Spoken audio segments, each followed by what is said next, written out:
Hello, sixth grade. We're going to continue on with our lesson on the stratosphere. And in the lesson yesterday, we were talking about how the stratosphere is the second layer of our atmosphere. And in the stratosphere, we talked about this compound called ozone. And so we have this ozone compound that we know is O3.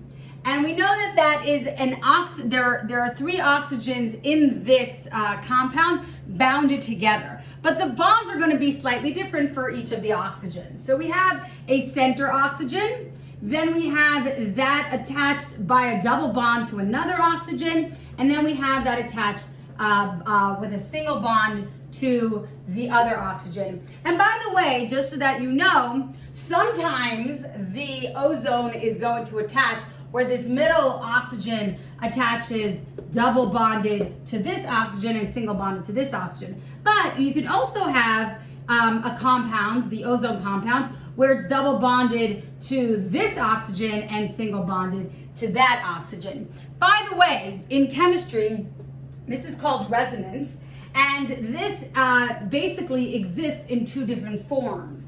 It doesn't really change the compound at all whatsoever, just so that you know, because I'm sure some of you were thinking, well, why doesn't it double bond with this one and single bond with this one? Well, yeah, it can, and sometimes it does. And you know, when we find ozone, that's how we'll find them.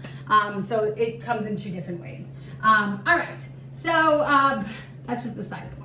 So anyway, we know that it's going to create this compound of three different oxygens, and that way all the oxygens are going to fulfill the octet rule. And if we draw it out with the electrons around it, so this one will have 1, 2, 3, 4, 5, 6, 7, 8, where it's going to be sharing the electron with this oxygen. One of the electrons from here are going to come over here. So this one will have 8. This will have 1, 2, 3, 4, 5, 6, and then the 7, 8 from here. And then this one will have 1, 2, 3, 4, 5, 6, 7, 8. And that's basically where all the electrons will kind of fall around these three different oxygens. Okay. So now that we understand how the ozone is going to bond with the other, with the oxygens, let's talk a little bit about what ozone does, right? What is its main job? So basically, ozone is very good at absorbing the radiation that comes from the sun. So remember, we talked about briefly in class, we talked about something called a photon. And we said that a photon has different parts to it, right? This is the electromagnetic spectrum. The electromagnetic spectrum, which includes radio waves. And then we said, so, you know, if we were to draw this kind of like a line, it would have radio waves, infrared rays, no, this is microwaves. Microwaves, infrared waves, visible light. Then there's ultraviolet. Then there's X-rays. And then there are gamma rays. So these are the different parts of this electromagnetic spectrum called the photon. And these are the different ones. And we spoke about this briefly in class, and we talked about how there are different waves, properties to them. And so what happens is that basically we want some of the energy that comes from a photon, right? We want, like, visible light, for instance. We want to be able to see things, and you know, this part of the photon is very helpful in that. And radio waves, we actually utilize it all the time, right? And so we want the safe part of the electromagnetic spectrum. We want the safe part of the photon. We don't want the dangerous part of the photon. So past this point, it gets really dangerous, okay? This is the danger zone. And because it's very, very, very high energy, it can cause a lot of damage, right? Damage to our cells, our DNA, and can really be problematic for us. And so we do want this part of the spectrum. And the way that our atmosphere is designed, it actually will allow for some parts of this photon to get through and some parts not to get through. Now, this doesn't prevent all of the danger parts of being able to get through. Some of it does get through, but much less to a degree than it would normally, okay? And so, so basically what happens is that the ozone absorbs the energy from this part of the photon. It will absorb all that energy, okay, and then reflect it back into the atmosphere, back into the, out into space. So basically, all this energy will get absorbed by these molecules, and will prevent a lot of that radiation, right? I mean, all of it is basically radiation, but this is the danger zone of radiation.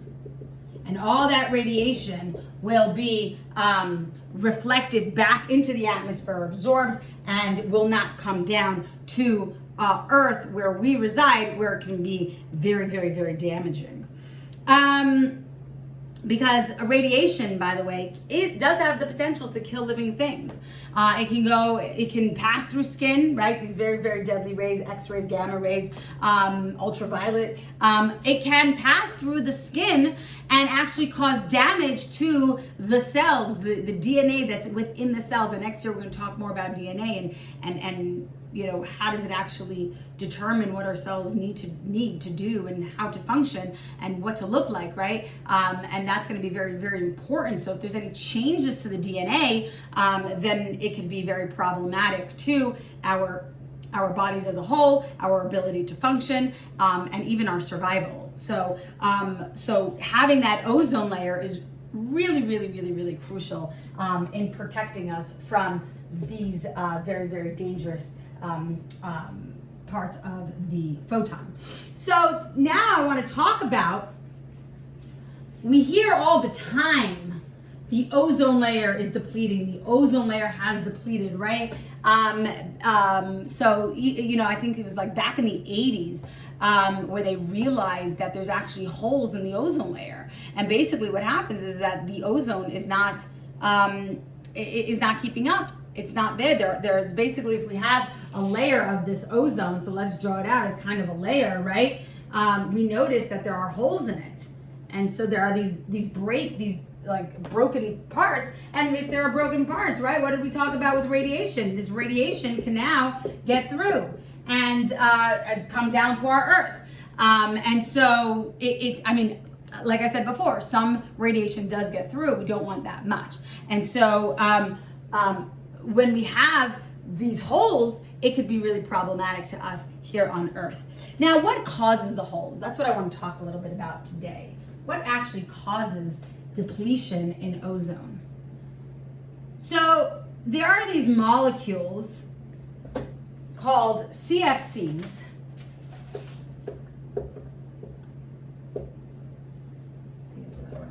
CFCs, and that stands for chlorofluorocarbons. Chlorofluorocarbons, CFCs. And chlorofluorocarbons are made of chlorine, fluorine, and carbons. And basically what it is we have a carbon molecule attached to two chlorines and two fluorines. remember we talked about how carbon is really great at making these long chains because they could form 4 bonds, right? So chlorine will have to bond 4 times. Carbon will bond 4 times. Fluorine and chlorine are a little bit different, where they only need 1 electron. And so they're only going to bond 1 time. And if you notice on the periodic table, if anyone has a periodic table with them, they're in that column, right, where it has 7 valence electrons and it needs 1 more. And so let's draw out this chlorofluorocarbon. And if we were to draw out the Bohr's model, we know that carbon has 6 protons, 2 in the first shell, 4 in the second shell. And chlorine is 17 protons, so first shell has 2, second shell has 8, 1, 2, 3, 4, 5, 6, 7, 8. And then the third shell has 7, right? Because that equals to 10 between the first and second shell, and then it has 17, so it's gonna have 1, 2, 3, 4, 5, 6, 7, and then, oh, I'm not gonna have room on here. And then here we'll do another chlorine on this side. 1, 2, and then 1, 2, 3, 4, 5, 6, 7, 8, and then 1, 2, 3, 4, 5, 6, 7, and then we'll talk about fluorine. Fluorine has 9, so 9 protons. First shell has 2, second shell has 1, right? If I have 9 minus 2, it has 1, 2, 3, 4, 5, 6, 7, and then another 9 down here, another 9 protons, 2 in the first shell, and then 1, 2, 3, 4, 5, 6, 7 in the second shell. And then what we could do is, hopefully this is clear enough for you, and if it's not, I'd recommend draw it out in your notes so that you can see how this all works out. And so the chlorine and the fluorine and the other chlorine and the other fluorine are all going to bond to this carbon. And this is what a chlorofluorocarbon looks like. All right? And I see I'm already at 12 minutes, so I'm gonna end it really quickly. But basically what happens is that one of these chlorines are going to attach to, it's going to break away from here, and it's going to attach to the ozone. So because I'm already at 12 minutes, I'm gonna end right here. We'll pick up with this tomorrow, and then we'll continue on to the next layer of the atmosphere. Have a wonderful day, and I will see you later.